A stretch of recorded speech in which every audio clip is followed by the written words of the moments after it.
అందరికి అందరూ ఎలా ఉన్నారు? బాగున్నారా? చిన్న షాపింగ్ ఉంది. అదే రాఖీలు తీసుకోవాలి, స్వీట్స్ తీసుకోవాలి అండ్ ఏదైనా షాపింగ్ చేద్దాం అనేసి అలా బయటకి అయితే వెళ్తున్నాము. Welcome back to our channel Rashtramati vlogs. మీలో ఎంతమంది మీ బ్రదర్స్ కి రాఖీ కట్టడానికి వెళ్తున్నారు? అది ఈ రోజు వెళ్ళారా లేదా రాఖీ రోజే వెళ్తారా? నేనైతే ఆల్రెడీ ఈరోజు స్టార్ట్ అయిపోయాను కూడా. మా ఆయన గారికి ఎప్పుడో 6 o'clockకి రమ్మని చెప్తే మా హస్బెండ్ రావడమే 7:30కి వచ్చాడు. నియర్ బై లో ఉన్న స్మార్ట్ బజార్కి అయితే వచ్చేసాము. అది కూడా మా బాబుకి అయితే తినిపించి స్టార్ట్ అయ్యాను. లేదు అని అంటే బయట ఏదో ఒకటి తింటారు పిల్లలు. వాళ్ళనే కాదు, నేను ఇంట్లో రైస్ పెట్టకపోయినా బయట తింటాను. అలా కాకూడదు అనేసి ఇంట్లో అన్ని పనులు చేసుకొని మరీ స్టార్ట్ అయ్యాను ఈ రోజు. అసలే మంత్ ఎండింగ్ కదా, మంత్ ఎండింగ్ కష్టాలు మామూలుగా ఉంటాయా? అలా మన వీడియోని చూస్తూ ఉండకుండా ఒక లైక్ ఇచ్చి వీడియో చూడడం కంటిన్యూ చేయొచ్చు కదా. మా హస్బెండ్ అప్పటికే అంటున్నాడు, అమ్మో మాల్స్ కొద్దు, డిమార్ట్ కొద్దు, మనము ఒకటి కొనబోయి ఇంకొకటి కొంటాము, బిల్ ఎక్కువ అవుతుంది అనేసి. మంత్ స్టార్టింగ్ లో డిమార్ట్ ని చూసామంటే మళ్ళీ మంత్ స్టార్టింగ్ లోనే చూడాలి. అప్పటి వరకు దాన్ని మీద మీద కూడా చూసులు లేదు, దానికి దగ్గర పట్ల కూడా పోవలేదురా. స్మార్ట్ బజార్ కి అంతగానం పోయినాం, అసలు దగదగా మెరిసిపోతుంది కానీ దాంట్లో రాఖీలు లేవు. స్మార్ట్ బజార్ ముందే ఒక చిన్న కొట్టు అయితే పెట్టారు. ఇక్కడికైతే వచ్చేసాం మేము. అమ్మో ఇలా కూడా తయారు చేస్తున్నారా ఈసారి రాఖీలు అనేసి నేనైతే నిజంగా షాక్ అయిపోయానబ్బా ఈ రాఖీలను చూసి. ఏంటో మీరే చూసేయండి, ఒక్కొక్క రాఖీ పైన అన్నయ్య, తమ్ముడు, బ్రో ఇలా రాసున్నాయి అసలు రాఖీస్ పైన. మీరు ఎప్పుడైనా చూసారా? నేనైతే ఇదే ఫస్ట్ టైం అబ్బాని చూడడం రాఖీల్ని. మీరు ఎవరైనా ఆల్రెడీ లాస్ట్ ఇయర్ కనుక చూస్తుంటే కామెంట్ చేయండి. నేనైతే ఇప్పుడే చూసాను. అవన్నీ తమ్ముడు, అన్నయ్య, బ్రో ఇలా ఉన్న రాఖీలే. ఇంకొన్ని డేస్ అయితే అక్కడే కస్టమైజేషన్ ఇస్తారేమో. దాంట్లో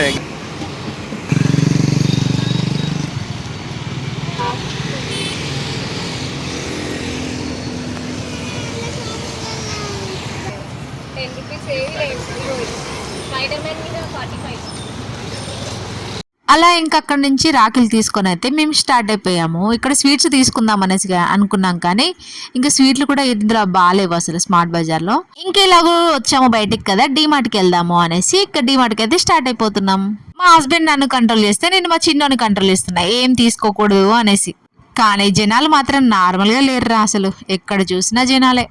నేను యాక్చువల్గా రేపు వెళ్దాం అనేసి అనుకున్నాను, బట్ మాకు రేపు చాలా పనులు ఉన్నాయి. రేపు ఎట్లాగూ వెళ్ళే బిజీలోనే ఉంటాము, అందుకని ఈ రోజే మొత్తం వాయిస్ ఓవర్ ఇచ్చి కూడా పెట్టుకుంటా ఉన్నాను. రేపు వెళ్ళే జర్నీని తలుచుకుంటేనే ఇప్పుడే భయం వేస్తుంది నాకు. అలా ఉంటారు జనాలు అసలు. నేను వీడియో తీస్తాను వీలైతే. యాక్చువల్గా అయితే మేము ఎప్పుడైనా టికెట్స్ బుక్ చేసుకునే వాళ్ళం, కానీ ఈసారి 1 week బిఫోర్ నుంచి చూస్తున్నా కూడా 1 week బిఫోర్ నుంచి అన్ని బుక్ అయిపోయాయి ఆల్రెడీ. స్టాల్స్ అయితే నార్మల్ గా పర్లేదు, ఇంకా రేపు హడావిడి ఎక్కువ ఉంటది అనుకుంటా. బట్ ఎంత రేట్లు చెప్తున్నారు అసలు. ఒక్కొక్క రాఖీకి 50 రూపీస్, 55 రూపీస్, 70, 80 ఇలా చెప్తున్నారు.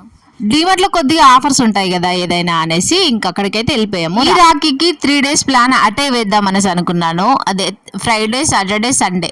బట్ మనం ఒకటి అనుకుంటే దేవుడు ఒకటి తలుస్తాడు అంటారు కదా. అలా మా బాబుకైతే ఎగ్జామ్స్ ఉన్నాయి, డే బై డే ఎగ్జామ్స్ పెట్టారు. అందుకు మేము ఇలా వెళ్ళి మళ్ళీ నెక్స్ట్ డే రావాల్సి వస్తుంది. థర్స్డే వెళ్తే ఫ్రైడే ఒకరోజు ఉంటాము, సాటర్డే మార్నింగ్ 4 o'clockకి బస్ ఉంటుంది. ఇంకా ఆ టైంకి అయితే వచ్చేస్తాం. చాలా వీడియోస్ అయితే ప్లాన్ చేసుకున్నాను, బట్ అవన్నీ జరిగేలా లేవు, అటర్ ఫ్లాప్ అయ్యేలా ఉన్నాయి. డిమార్ట్ లో ఈ స్వీట్స్ దగ్గర జనాలు నార్మల్ గా లేరు, అసలు చాలా మంది ఉన్నారు. నేనేమో ఇంకా దూద్ పేడ ఒకటి ఉంది, అది తీసుకుందాం అనేసి అది తీసుకుంటున్నా. ఇవన్నీ చూస్తే అన్ని కొనాలనిపిస్తుంది కానీ ప్రైజెస్ అయితే బీభత్సంగా ఉన్నాయిరా. అందరూ స్వీట్ల దగ్గరికి వచ్చి వెళ్తున్నారు.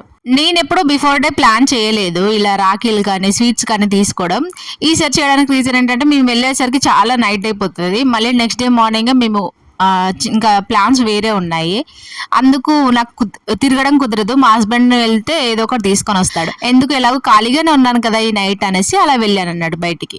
ఇక్కడ పూజ ఐటమ్స్ ది డెకోర్ చేశారబ్బా, ఎంత బాగుందో. నాకైతే అలానే చూసుకుంటూ ఉండాలనిపించింది. ఇంకా డిమార్ట్కి వచ్చామంటే అన్ని తిరగకుండా మాత్రం వెళ్ళిపోము. ఇంకా అక్కడ స్వీట్ బాక్స్లు అయితే తీసుకున్నాను. ఇక్కడైతే డ్రెస్ బాగా అనిపించింది అనే దగ్గరికి వెళ్ళాను, బట్ 1200 ఉంది. అలానే వెనకకు వచ్చాయి. ఇంకా డిమార్ట్ లో ఈ మధ్యలో డ్రెస్సెస్ బాగుంటున్నాయి, మీరు చూసారా? ఎవరైనా చూస్తే చెప్పండి. నాకైతే నచ్చుతున్నాయి డిమార్ట్ లో డ్రెస్సెస్. మా హస్బెండ్ చినిగిన పాయింట్లను వేసుకుంటాడేమో గానీ మా బాబు కోసం మాత్రం ఉన్నా కూడా తీసుకుంటాడు. ఏమైనా కొత్తగా వచ్చాయా, ఏదైనా నచ్చితే తీసుకుందాం అన్నంత. అంతే కదా పేరెంట్స్ అంటే. మనం బాగాలేకున్నా పర్లేదు, మన పిల్లలకి మంచిగా ఉండాలి, మంచిగా వేసుకునే డ్రెస్సులు ఉండాలి అనుకుంటాం కదా. ఇప్పుడంటే చాలా తక్కువ తీసుకుంటున్నాం, కానీ మా బాబు 5 years బిలో ఉన్నప్పుడు డిమార్ట్కి వెళ్ళామనంటే ఖచ్చితంగా మేము డ్రెస్ తీసుకుని వచ్చేది. టీ షర్ట్ అయినా తీసుకున్నది, లేదంటే షార్ట్ అయినా తీసుకున్నది, అలా ఉండేవాళ్ళం. ఇంకా డిమార్ట్ లో షాపింగ్ అయితే అయిపోయింది, ఇంకా రిటర్న్ అయితే అయిపోతున్నాం. స్వీట్స్ తప్ప ఏమీ తీసుకోవద్దు అనేసి ఫిక్స్ అయ్యి వెళ్ళిపోయాము. ఇంకా అలానే అనుకున్నట్టుగానే స్వీట్లు అయితే తీసుకున్నాం. ఇంకా నేను బిల్లింగ్ చేసి తీసుకొస్తాను, మీరైతే బయట కూర్చోండి అనేసి అన్నాడు మా హస్బెండ్. ఇంక ఇక్కడైతే ఇద్దరం కూర్చున్నాం. డిమార్ట్ లోకి వచ్చామనంటే మనసు కంట్రోల్ చేసుకోవాలి ఖచ్చితంగా, లేదంటే అవి ఏ పడితే అవి తీసుకున్నాం అంటే బిల్ ఎక్కువైపోతుంది. ఈసారి అలా ఏమీ కాకుండా మనసు మన ఆధీనంలో పెట్టుకొని జాగ్రత్తగా చేసామన్నట్టు షాపింగ్. ఇంకా బిల్లింగ్ చేపిస్తా ఉన్నాడు మా హస్బెండ్ అక్కడ. పిల్లలకి ఏమైనా కొనియకుంటే చాలా బాధగా అనిపిస్తుంది కదా, అందుకే 2 స్వీట్ బాక్సులు తీసుకున్నాను. అవి రెండిట్లో ఒకటేమో ఓపెన్ చేసి అప్పుడే తినేద్దాం అన్నట్టుగా, ఒకటేమో ఇంటికి తీసుకెళ్ళాలి అన్నట్టుగా. వెయిటింగ్ వాళ్ళ డాడీ కోసం, ఎప్పుడు వస్తాడా స్వీట్ బాక్స్, ఎప్పుడు ఓపెన్ చేసి తిందామా అన్నట్టుగా. ఒక రోజు అయితే గట్టిగా షాపింగ్ చేస్తాను అబ్బా, డిమార్ట్ లో కానీ జూడియోలో కానీ. ఈసారి చాలా డ్రెస్సెస్ తీసుకోవాలి అనుకుంటున్నా, నెక్స్ట్ మంత్ ఏమవుతుందో చూద్దాం.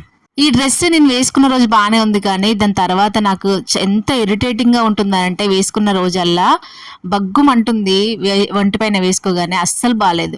నాకైతే నైట్ అంతా నిద్రనే పట్టలేదు. ఇప్పుడు ఇంత కొడితే నేను అదొక 3 times వాడాను అంతే. 500 రూపీస్ పొక్క పెట్టుకున్నానా అని ఎన్నిసార్లు ఆలోచించాను, నైట్ కూడా నిద్ర పట్టలేదు నాకు. అందుకే డ్రెస్ రివ్యూస్ ఇవ్వడం మానేశాను నేనైతే. ఏదైనా నచ్చితే ఉంచుకుంటున్నా, అది 2 రోజుల తర్వాత అసలు పనికి రాకుండా అయిపోతుంది. ఇలాంటి ఏమైనా జరిగితే మస్తు ఫీల్ అవుతాను నేనైతే. చూసారు కదా నా డిమార్ట్ బిల్ ఎంత అయిందో. నేనైతే 200 బిల్లోనే కావాలనుకున్నా, నేను అనుకున్నట్టుగానే అయింది. మరి అంతే కదా, మిడిల్ క్లాస్ వాళ్ళం అబ్బా, గంత 500 పెట్టి డ్రెస్ కొనాలంటేనే ఏడుపు వస్తుంది. ఇంక నేను తీసుకున్న రాఖీలు ఇవే చూపిస్తున్నాను చూసేయండి. మా అన్న కోసమేమో అన్నయ్య అనున్న రాఖీలు తీసుకున్నాను. ఆల్రెడీ మీకు అక్కడ చూపించాను కదా, అందులో నుంచి ఒకటి తీసుకున్నాను. అండ్ మా డాడీ కోసం ఒకటి. మా సైడ్ ఏంటంటే అందరికీ కడతారు రాఖీలు అయితే చూపించడం అయిపోయింది కదా, ఇంకా స్వీట్ బాక్స్ ఓపెన్ చేయాలి. లేదంటే మా బాబు ఊరుకునే లేడు. ఇప్పుడు ఖచ్చితంగా ఇప్పుడు స్వీట్ బాక్స్ ఓపెన్ చేసి చూపించాలి. మా బాబు కోసం ఏమో ఇక్కడ స్పైడర్ మ్యాన్ రాఖీ తీసుకున్నాడు. దీనికి ఎంత చెప్పారో తెలుసా, 50 రూపీస్ చెప్పారు స్పైడర్ మ్యాన్ రాఖీకి. అంత పెట్టొచ్చు అంటారా లేదా అని చెప్పండి. ఇంకా ఇప్పుడైతే స్వీట్ బాక్స్ ఓపెన్ చేస్తున్నా. దీంట్లో ఒక స్పెషల్ గా రాఖీ కూడా వచ్చింది, బాగుంది, చిన్న చిన్న ఫ్లవర్ తో. మా బాబు అయితే రాఖీ కట్టడానికి వాళ్ళకి సిస్టర్ లేదు, ఎప్పుడైనా వాళ్ళ మేనత్త కడుతుంది, అండ్ మా మమ్మీ కూడా కడుతుంది. అమ్మమ్మలు నానమ్మలు కూడా కడతారు మా సైడ్ రాఖీలు మన వాళ్ళకి. నేనేమో ఆతృతతో స్వీట్ బాక్స్ ఓపెన్ చేస్తుంటే మా హస్బెండ్ ఏమో తిడుతున్నాడు, ఓపెన్ చేయకు, అన్ని ఓపెన్ చేయడం అవసరమా అనేసి. కానీ దూద్ పేడ స్మెల్ ఉన్నది, అసలు ఎంత బాగుందో.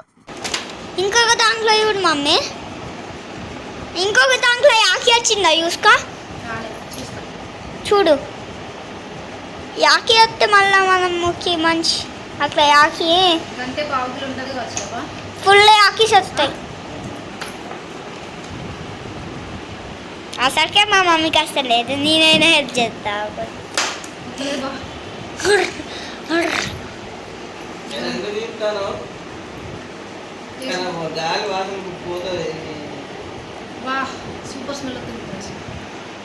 నాకు చూపి